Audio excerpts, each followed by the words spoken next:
ज्यावेळेस मी राष्ट्रवादी काँग्रेसमध्ये प्रवेश केला आणि प्रवेश करत असताना त्यावेळेसचे माननीय उपमुख्यमंत्री आदरणीय अजितदादा पवार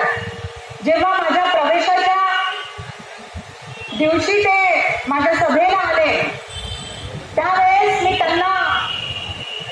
आक्रोश संघटनेचे सर्व पदाधिकारी माझ्याकडे आले असताना मी साहेबांना ते सांगितलं की अधिसंख्य हा पद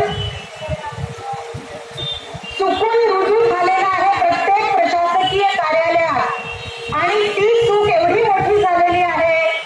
की आज त्याचं स्वरूप जर बघितलं तर मानवतेच्या दृष्टिकोनातनं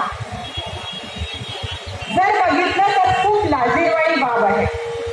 इथे एक वाक्य लिहिलेलं आहे की जीवनपर्यंत तर न्याय मिळालेला नाहीये, पण मरणोपरांत न्याय मिळेल का? हा जो वाक्य